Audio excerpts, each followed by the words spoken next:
What's up, everybody? Welcome back to another edition of the MLB First Look podcast, presented as always by RunPeterSports.com. We are talking Tuesday's 15-game baseball slate, a full baseball slate, all 30 teams in action. I'm your host, as usual, DraftCheat, joined today, as always, on Tuesday morning by G. Risen. What's going on, man? Not too much. Just kind of happy after last night.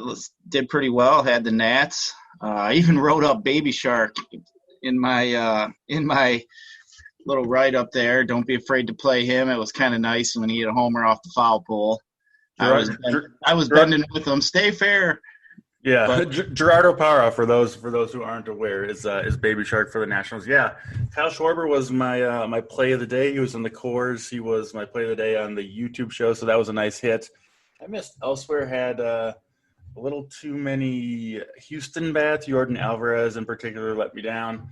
Yeah, he's come through plenty of times in the past, so I'll forgive him this once. But yeah, we'll move on to today's slate. As I mentioned, 15 games.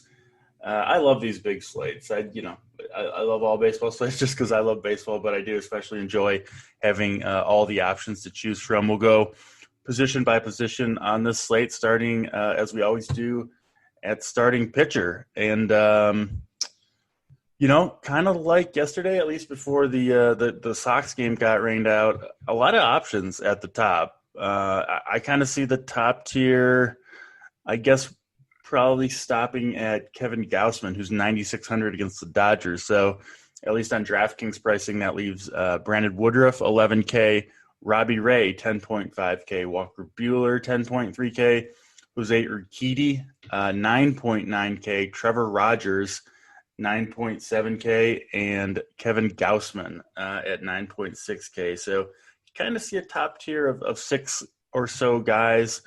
I guess you could throw, I think, maybe Charlie Morton in that mix, perhaps Lucas Giolito, who got rained out yesterday, but will be on the bump today at 8,700. So let's stick with the top tier for now.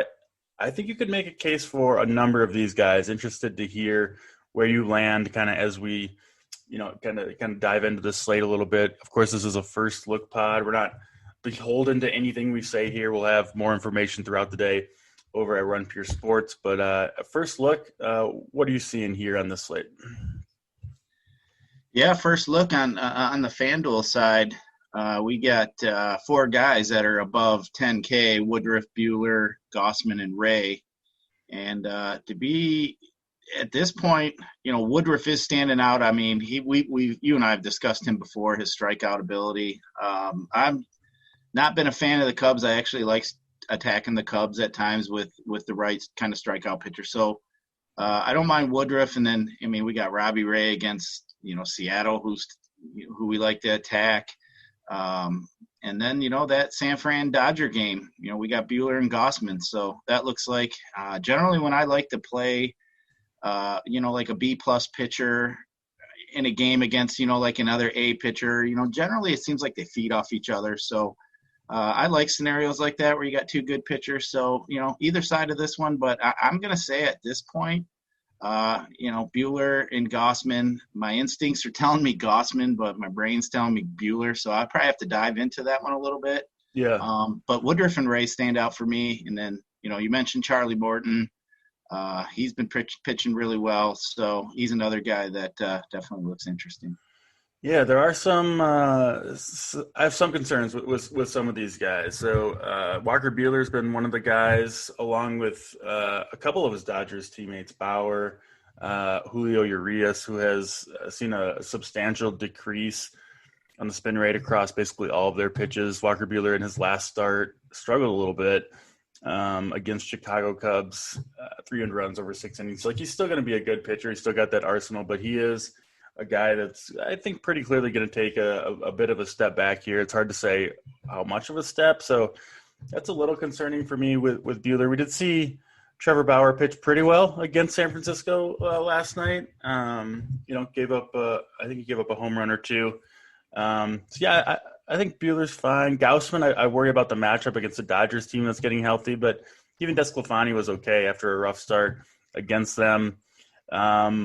Woodruff and Burns, another two guys that kind of have seen the stuff decline. But Woodruff, I think he's going to be fine.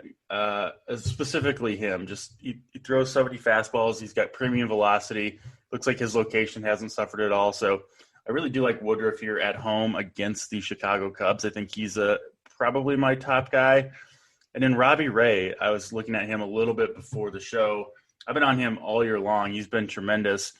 He is, however, coming off two of his the results were fine against Miami and at Baltimore, but when you consider the opponents, right, two pretty weak opponents there, and then if you look at some of the under the hood numbers, just in terms of the results for him, a lot of the metrics were kind of down in terms of the swinging strike rate, the whiffs, the first pitch strike rate.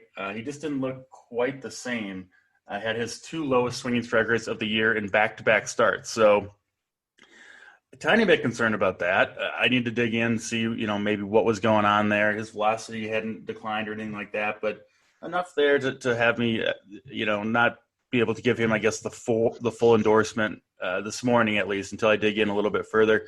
And maybe I'll find nothing, right? I think he's good to go, but I do need to dig into that one a little bit. Urquidy, he keeps chugging along. I'm not sure he has quite the upside of these guys, but at home against Baltimore, who's running out some pretty weak lineups right now, I think he's a pretty good option. 9,900, a little bit of sticker shock there for me. Trevor Rogers on the road, probably pass. I think I prefer him at home, even though he's been just as good on the road. Had a little bit of a bumpy outing last time, but Philadelphia not really a team to fear right now. They're not hitting too much. And then, Charlie Morton. I was kind of on him at the beginning of the year and never really wavered. And certainly that's paid off these last two starts. Two great outings in a row. 7 innings and 7 2/3 against St. Louis and the same New York Mets team. Combined 19 or 18 strikeouts to 2 walks. He looks great. 107, 112 pitches. So he's kind of coming into his own a little bit as some of the other pitchers, aren't quite as effective around him. So I actually like Morton quite a bit at 8,800, especially if we're going to get a little bit of an ownership discount on him, perhaps, just because he really hasn't been priced this high all season. And looking at the weather in Atlanta, looks good. Not super hot. That's kind of what I was looking for, 80 degrees. But the Mets do have a team total near 4. So, I think that will hold Morton's ownership down. So, I actually kind of like Morton with the bit of a discount here. Yeah, I will say, we got a lot of pitching options. As you were talking there, I was just kind of looking at even a little more. Just to even go back to Gausman, I was looking at his game log. He had one bad game. He had one really good game against the Dodgers where he gave up 0 earned runs, 7 Ks in 6 innings. He only gave up 2 hits. That's a guy that I'm thinking as a tournament player. That's a pretty good pivot off some of these high-priced guys. I don't think Gausman is going to be very chalky. So, as a tournament guy, I like Gausman. I like Morton. I haven't really, like we said, it's a first look pod. I don't know. I've been more so recently almost building my bats first and just kind of seeing what I have left, because it just seems like there's been so many runs being scored here recently in the last few weeks, and especially with a lot of these pitchers. I think it's a combination of not using the sticky stuff and a combination of the mental side of it. I'm trying to look for some guys here that I think can there's one guy I was going to ask you about, and that's Caprillion against Texas at 8K. He's on FanDuel. I just looking at FanDuel, I wouldn't probably go below him at 8K. But I think he might be my bottom guy. But yeah, just some of the guys we mentioned definitely look interesting. Yeah, Caprillion, I've never really bought into him. I know he's been pretty damn solid. I just don't necessarily see it with him. Again, probably a miss for me. Hasn't really burned me right. He hasn't been super great. He did have a pretty good outing against KC 3 times ago. Just faced Texas, 4 strikeouts over 6 innings. I kind of see him as a less, a strikeout per inning or even less than that going forward. And I think he's going to give up some home runs too. He just kind of has a straight fastball. I just don't really buy it. I would rather play like a Joey Gallo against him or something like that, especially when he's 8K. So I won't begin on him. I know. Lots of sharp people kind of like him, but he's not my favorite on this slate.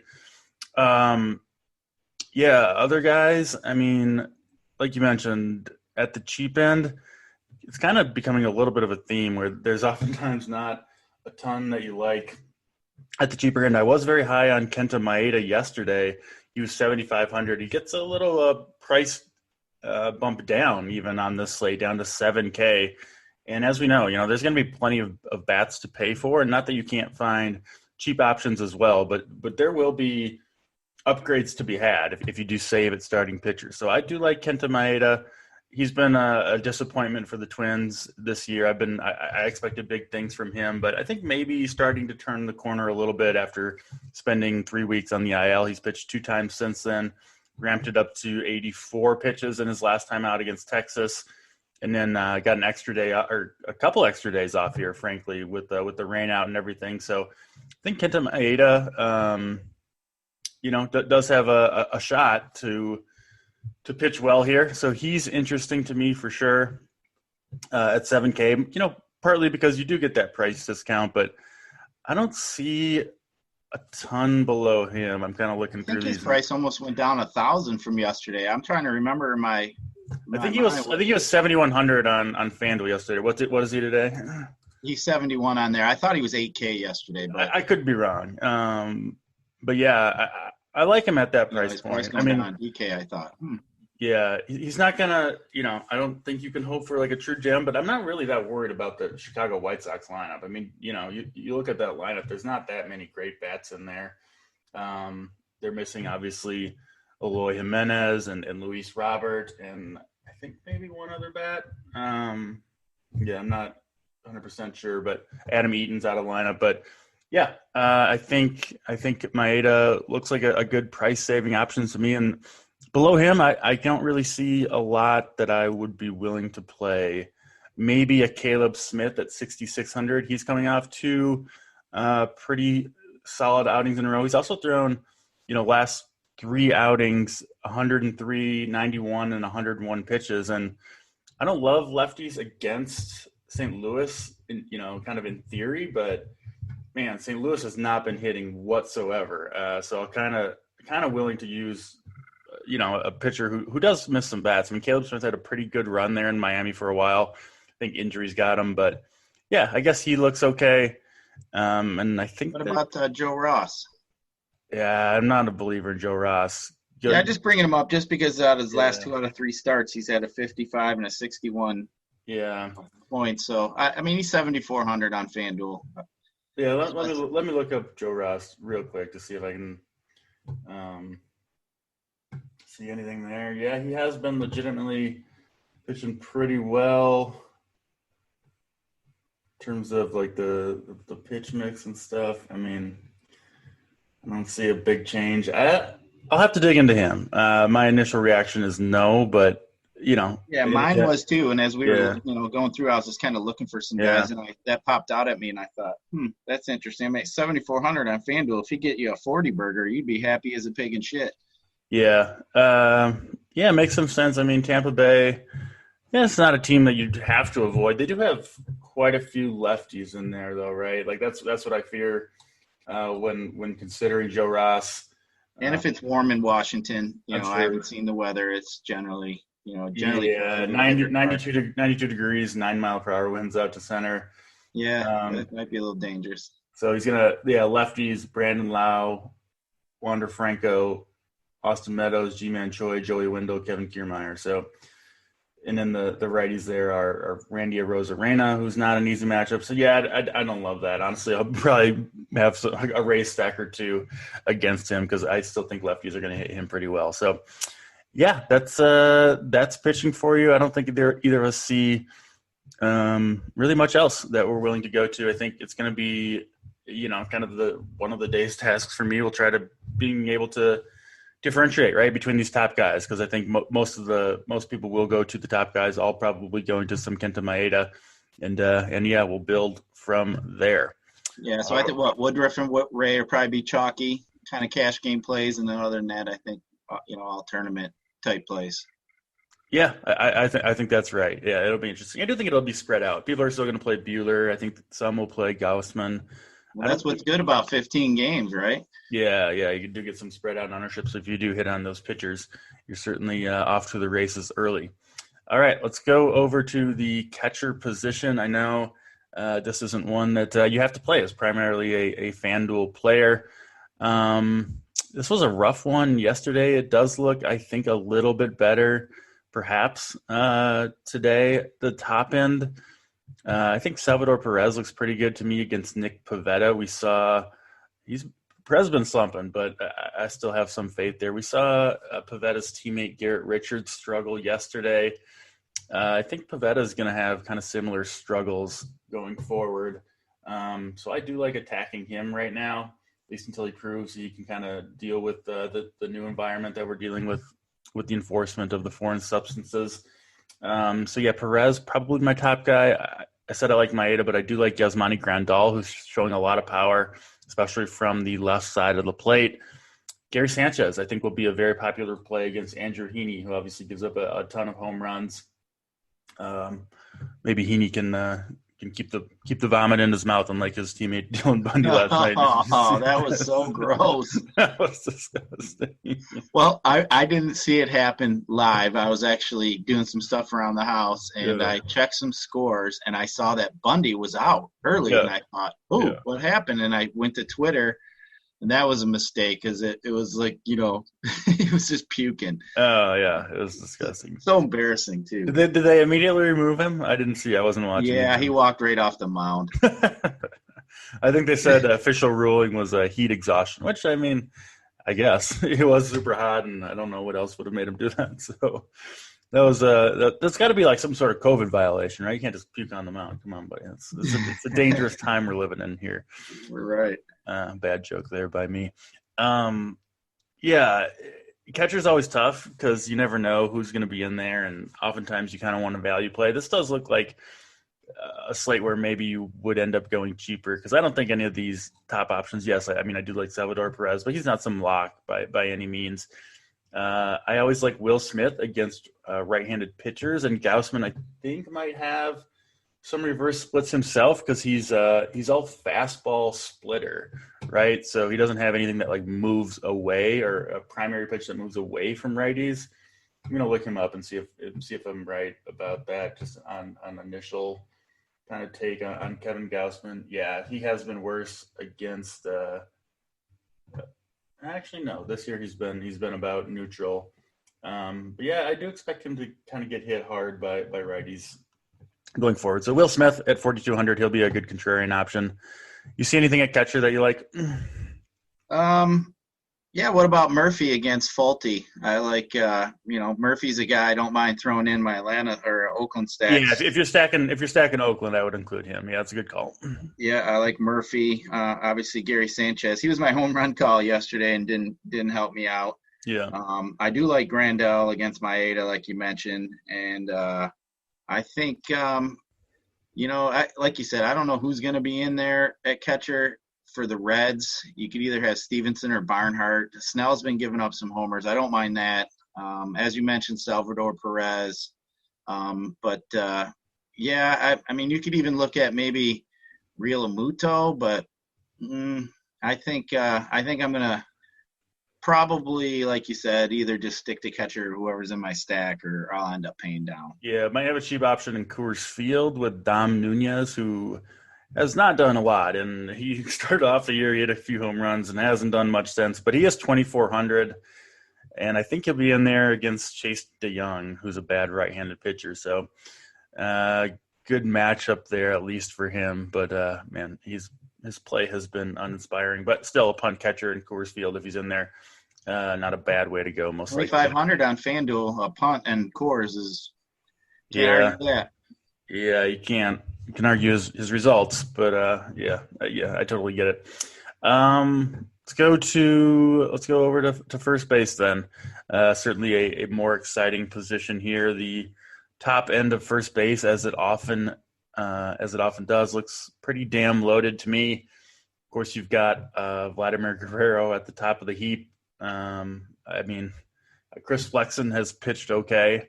certainly not going to scare me off of Vladimir Guerrero, who's just been just been an absolute monster and showing absolutely no signs of slowing down. So top option for me, Vladimir Guerrero. Anytime he's in a neutral or better, matchup and hitting environment, he's likely going to be the top option. Not far behind him, Matt Olsen, who has been on an absolute tear. If you're stacking the A's, I would certainly obviously include him. He gets Fulte, who gets crushed by left-handed pitchers, always has, seemingly always will.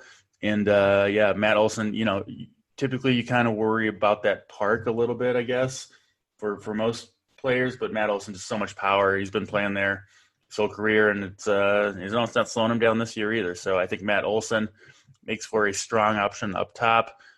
Freddie Freeman against McGill. I like the Braves better at home. Freeman much better at home this year, and I think he was last year too. Braves just hit really well in that Truist Park. So, yeah, Freeman, I think probably the third option for me if you're just talking about raw fantasy points. And then, the Astros, they scored 6 runs, but were a little bit disappointing. Actually, the bottom of the lineup ended up doing some of that damage, which I didn't expect. Yuli Gurriel looks good. Shohei Ohtani, I mean, dude is just an absolute beast. Slate in and slate out. He gets Jameson Taillon, who is, Ohtani's just owning everybody. And I will throw Bobby Bradley in the mix. He was solid yesterday. He's expensive, $4,800 on DraftKings. But I was talking yesterday who I thought Matt Manning just had absolutely nothing, right? He got blown up. Wish I would have had more Indians because I felt pretty strongly that Matt Manning just doesn't have much. And I just didn't love the Indians' individual hitters all that much, but they went absolutely nuclear. I could see it again against Urena. Urena just gets murdered by lefties, and the Indians have a lot of them. A lot of their good bats swing from the left side. Cesar Hernandez, Jose Ramirez, Bobby Bradley, Eddie Rosario. So I think Bobby Bradley has a chance to do some serious damage here. He'll go. I assume he was very, very low owned yesterday. I don't know the exact number, but he will be again today, I assume. And then Coors Field, right? I mean, CJ Cron looks like a pretty good option too. So I just listed a lot of first basemen, but it's just that one of those slates where there's a lot of different ways you can go. Even at the top, we haven't even got to the value guys yet. Yeah, there's first baseman is probably going to be one of the more loaded positions we're going to see today. Guerrero Jr., like you mentioned, Olsen. Bobby Bradley's probably, before you mentioned him, I was thinking he's probably going to be one of my favorite plays today. Urena's just been god-awful these last few starts, and that Tiger bullpen's beat up. It's just been a roller coaster ride. So, and Detroit, as a Tiger fan, anytime I see that we're going into Cleveland, it's just a pure bloodbath. Usually we just get absolutely smoked.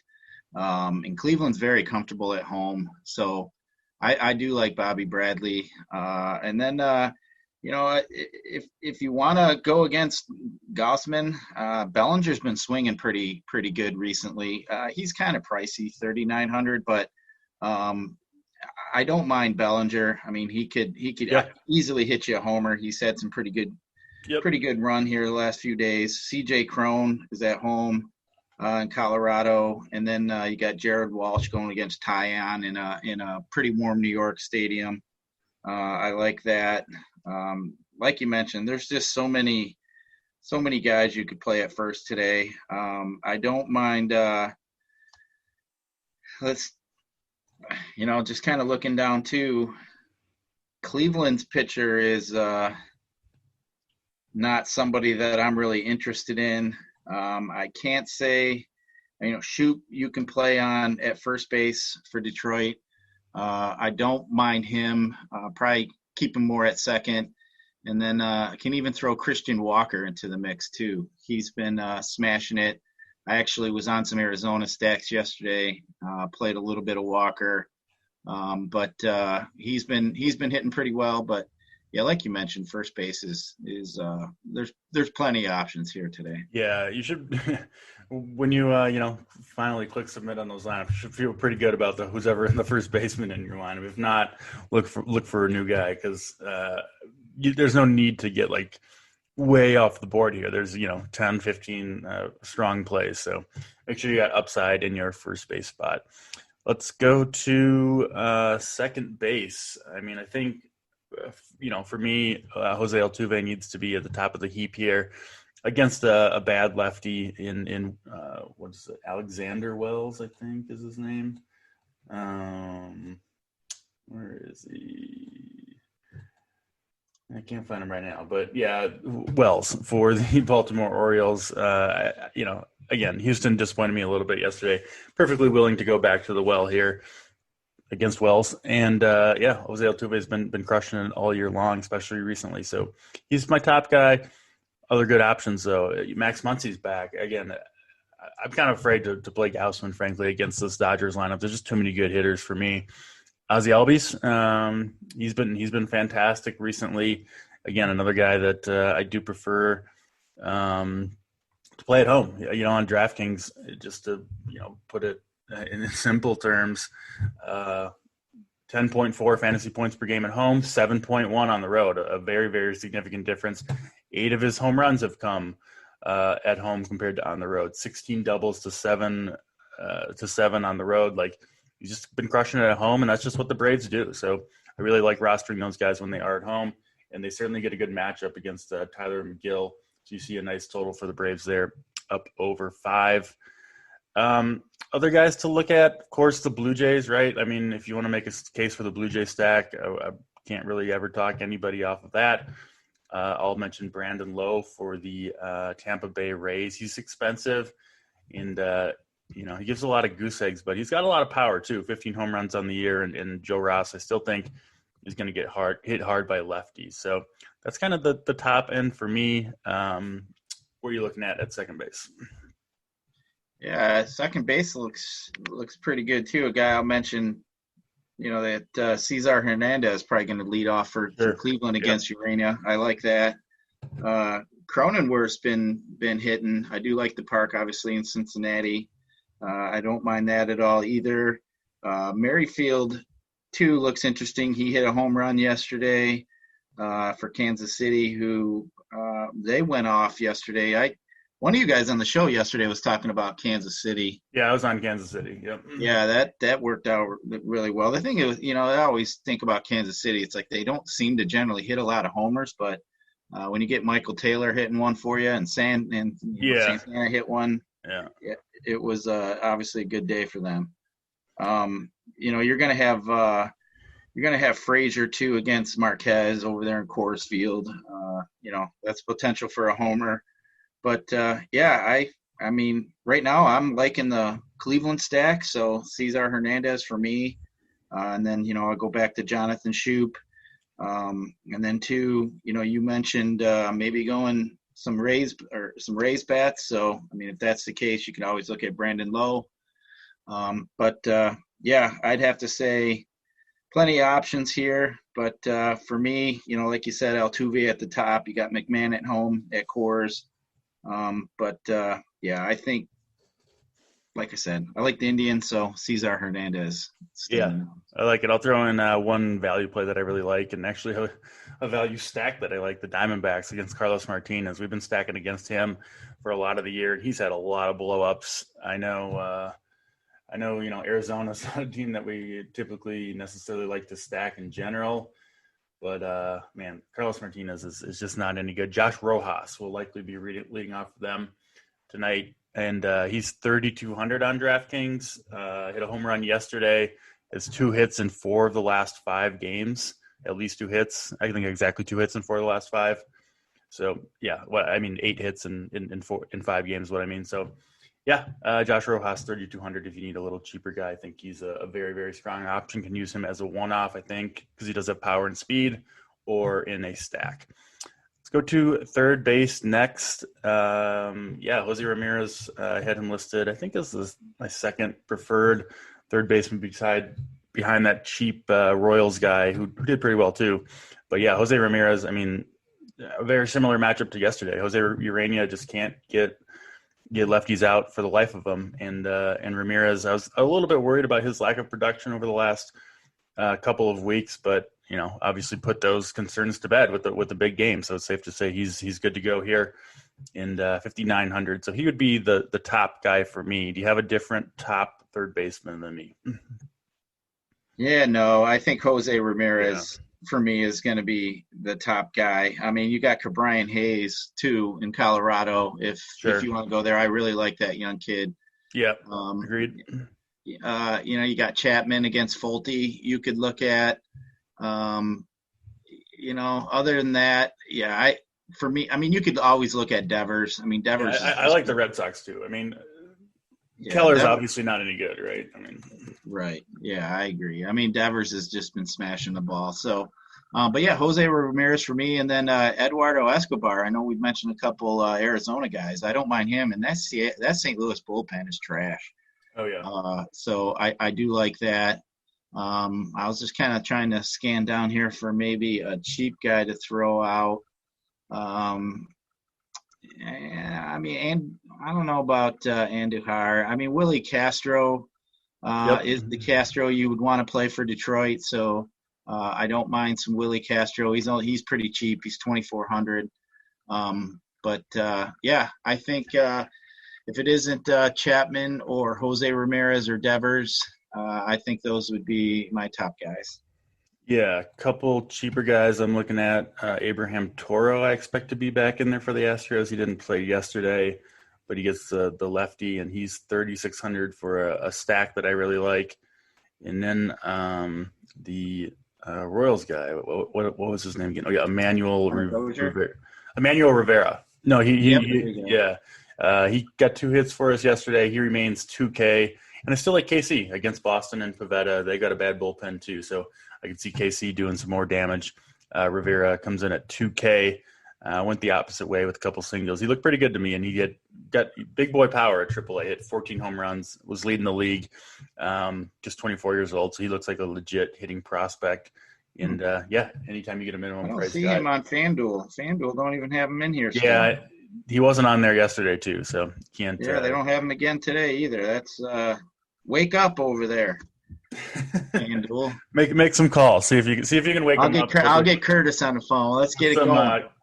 Talk to him about their contest sizing too. I'm tired of trying to sign up for contests 2 hours before lock and everything's full already. So I'll tell you, the only thing like recently is they've been that like 700 person queue. That's the only one I don't stress about. But if you want in like $100 or $200 single entry tournament, you best enter that shit about 2 or 3 o'clock because it's next thing you know, it's gone. I don't understand how. Anyway, we don't need to get into that.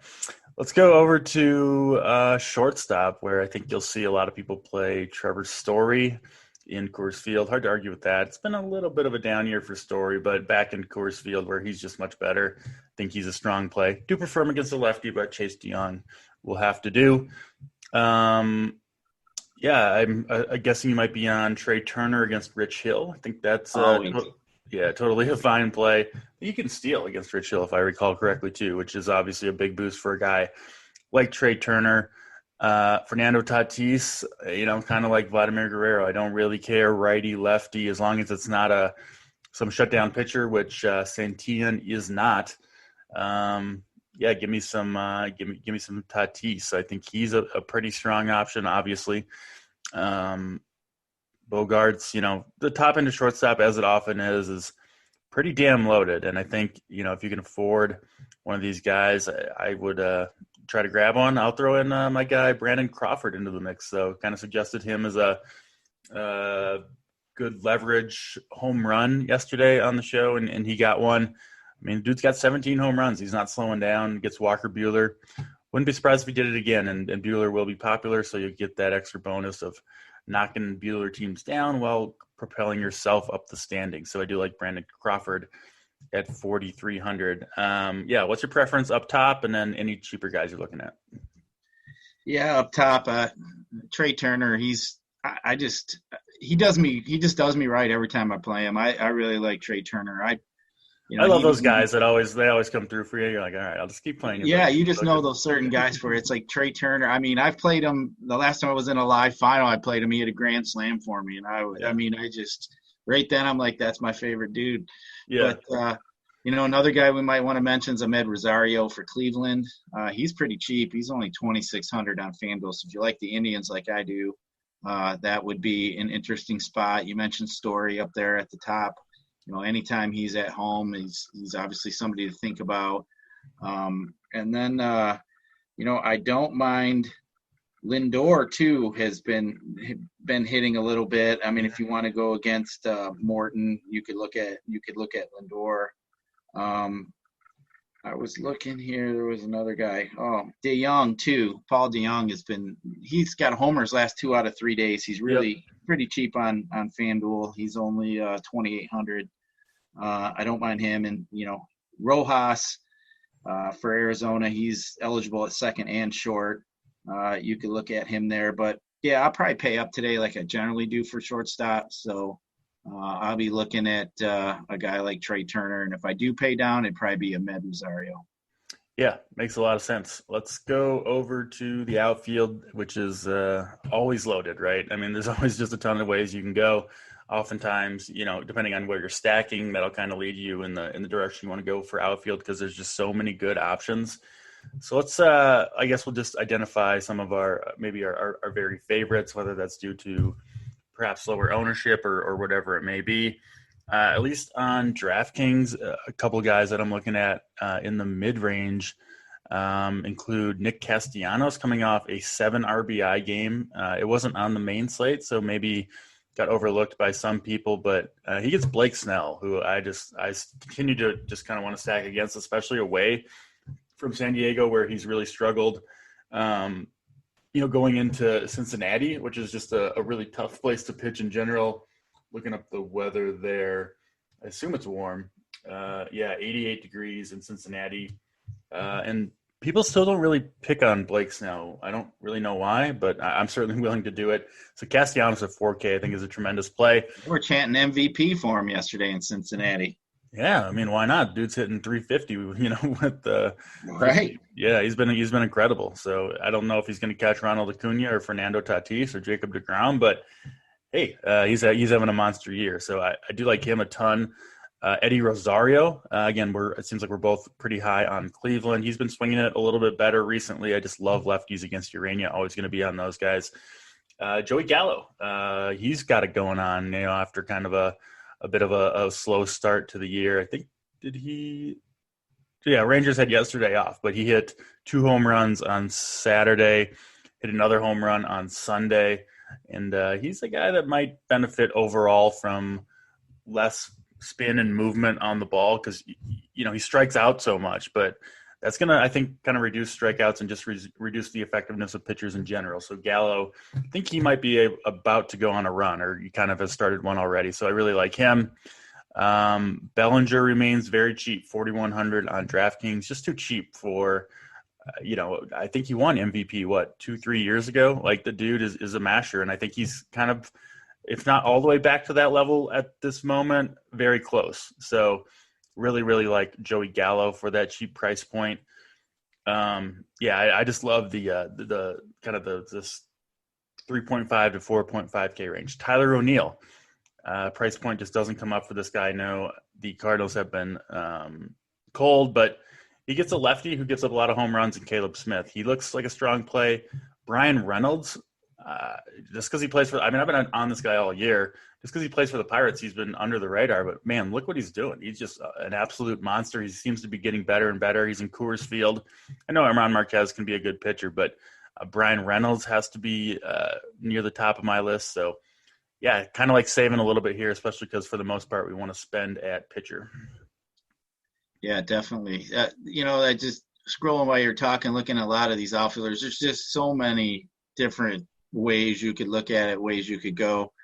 Castellanos actually is probably going to be one of my favorite outfielders. The dude's just been smashing. He's always been smashing lefties. And as you mentioned, Snell sucks away from San Diego. I like that. We haven't mentioned many Cincinnati guys to this point. I mean, part of it's because a lot of their actually, that's not necessarily true. We should have mentioned more. Jonathan India, Eugenio Suarez is heating up. Tyler Stevenson at catcher, I think, is a good play. So, Yeah, I do. I should have mentioned those guys, and I do like this Cincinnati stack quite a bit. I think it'll go under the radar against Blake Snell, to be honest. Yeah, I agree with you there. You mentioned Eddie Rosario with Cleveland. I like that. George Springer's been back. He's been hitting too. I seen he's hit a couple home runs here recently. Yeah. I really like that. And then you know what? You could actually get probably the hottest hitter on the planet at probably less than 5% tonight with Schwarber against the lefty and old dusty lefty and Rich Hill. I don't think too many people are going to go there. No. So I'm a firm believer in hot streaks. I mean, the dude's just seeing beach balls, and he's definitely connecting. That is definitely a good tournament play. I don't mind that at all. You mentioned Alvarez let you down a little bit yesterday. I'm willing to go right back there, especially to Tucker Alvarez. I like that. So many different options. Just kind of trying to look. You got Gregory Polanco there in Coors Field. Got to kill Baду. Not sure if he'll be leading off today. Tons of different options here. Even got Tommy Pham over there in Cincinnati. If you wanna look at that, Hunter Renfroe. Mm-hmm. Yeah, just so many different options. But for me, Castellanos is probably my top outfield play at this point.